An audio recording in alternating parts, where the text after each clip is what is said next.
Ini bisa dijadikan pembelajaran buat kita semua. Ada guru di Malaysia kesal dia bang, gara-gara muridnya pakai bahasa Indonesia di tugas. Ceritanya begini bang.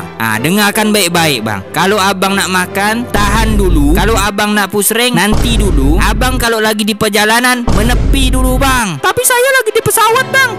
Abang suruh pilot pesawatnya tuh untuk menepi dulu. Suruh dia cari tempat parkir. Bukan kenapa bang, ini ilmu pengetahuan bang, penting untuk kemaslahatan umat manusia nih bang. Jadi begini ceritanya bang. Ada guru mengeluhkan fenomena baru di ruang kelas. Guru tersebut menyampaikan kekesalannya setelah mendapati banyak siswanya menulis karangan sekolah dalam campuran bahasa Melayu dan bahasa Indonesia. Ia menilai bahwa fenomena ini bukan kesalahan anak-anak semata, melainkan karena kuatnya pengaruh konten digital dari luar negeri, terutama dari negara serumpun yakni Indonesia, yang ditonton anak-anak setiap hari. Dalam keterangannya, cikgu nih menjelaskan bahwa tegurannya bukan bermaksud merendahkan bahasa Indonesia. Ia justru menghargai bahasa Indonesia sebagai bahasa yang indah dan kaya budaya. Namun dalam konteks tugas sekolah yang mengikuti kurikulum Malaysia, para siswa harus belajar menggunakan bahasa Melayu yang tepat. Inilah yang jadi drama kemarin. Udahkah bang konteksnya? Dari tadi pilotnya tak ketemu tempat parkir bang. Coba belok kiri jalan terus. Nanti di simpang bengkel ada tempat parkir bang. Emang ada bengkel di langit bang? Tempat UFO betulkan pesawat lah. Itu pun tak tahu. Saya paham maksud cikgu nih. Beliau tuh hanya memposisikan diri sebagai cikgu. Ada beberapa alasan kenapa banyak anak Malaysia bisa ngomong bahasa Indonesia. Ada yang bilang ini gara-gara Susanti. Apalah kau salahkan Susanti, biarlah dia tenang di kampung durian runtuh sana. Yang benar tuh bang, salah satu alasannya exposure masif konten Indonesia. Secara kuantitas, jumlah penduduk Indonesia jauh lebih besar bang dibandingkan dengan Malaysia. Secara alami ini menghasilkan jumlah kreator dan konten yang jauh lebih banyak. Ini menciptakan tsunami konten dari Indonesia yang mudah diakses oleh anak-anak Malaysia. Apalagi kita nih dekat. Dan kenapa anak-anak Malaysia bisa paham bahasa Indonesia? Ini gampang jawabnya. Bahasa Indonesia dan bahasa Malaysia berasal dari rumpun yang sama, Melayu Austronesia. Meskipun ada perbedaan kosakata, aksen dan idiom, tingkat keterpahaman timbal balik atau mutual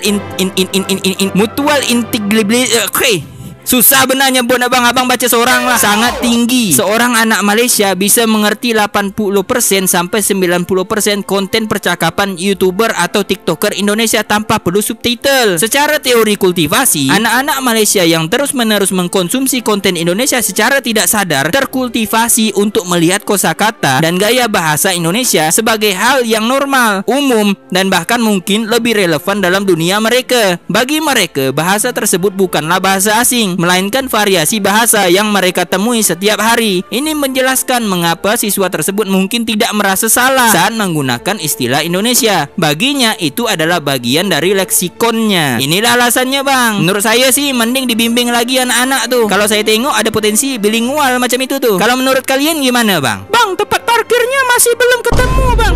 Bang, udahlah lanjutlah perjalanan abang tuh, hati-hati ya.